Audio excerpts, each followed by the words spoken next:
Hey guys, it's Katie Kate on the Homestead. It is Thursday, February 1st, and today I am shooting my budget report for January 2024.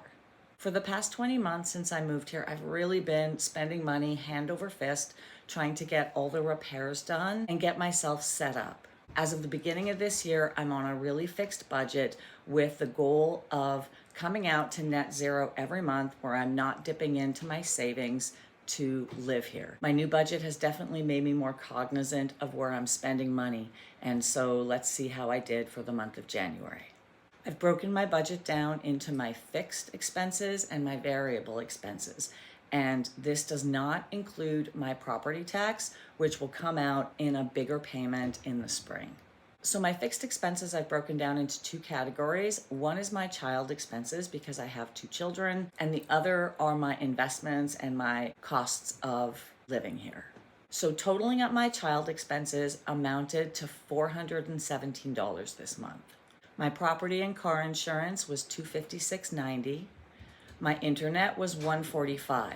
Now, last month, I actually renegotiated my internet rate, so moving forward, that is going to be cut in half, which I wasn't really sure whether I should be happy about or upset about, because as soon as I called and told them I was switching, all of a sudden I got the exact same plan for half the price.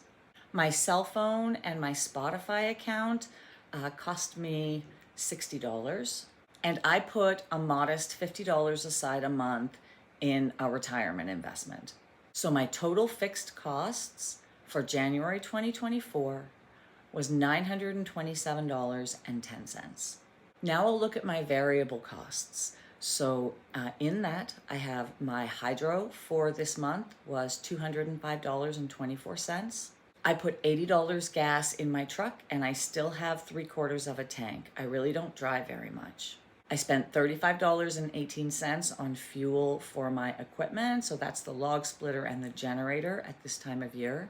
I did calculate $140 in wood heating expenses, although I already paid that back in the fall. I spent a modest $300 on food, and I know that that is also because my pantry and standing freezer are very stocked up. I didn't spend anything on household cleaning supplies because, again, I'm stocked up on that. My miscellaneous expenses were $117. My pet supplies this month cost me $375. That is because I stocked up, so I shouldn't have to buy any more food, turtle supplies, hay, or straw until at least the spring.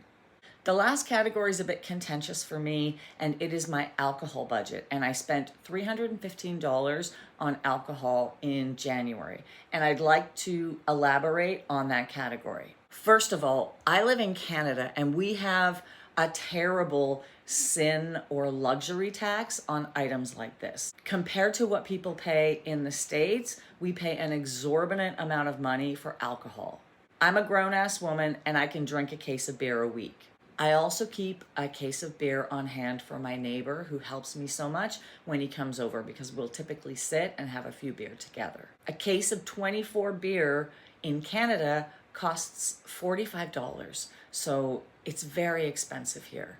I find it very annoying, and it's definitely made me more mindful of my alcohol consumption. So my variable costs came to a total of $1655.08. for a total of $2,582.18. Now let's look at my income.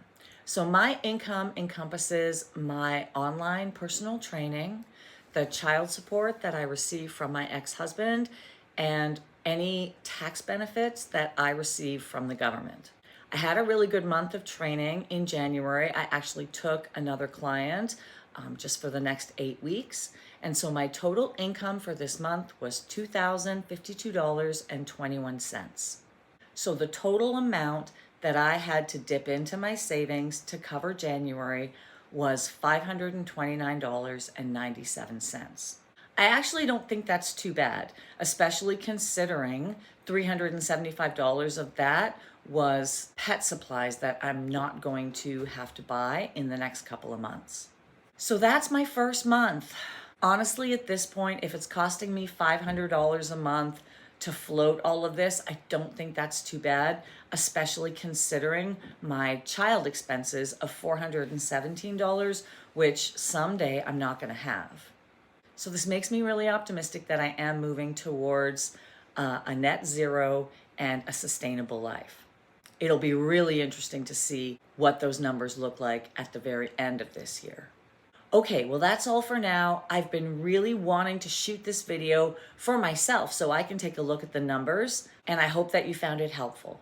All right, now I have to log off and go to work. It's good to have a client on the first day of February. So until next time, happy, healthy living. I'm Katie Kate on the Homestead, and I will see you later.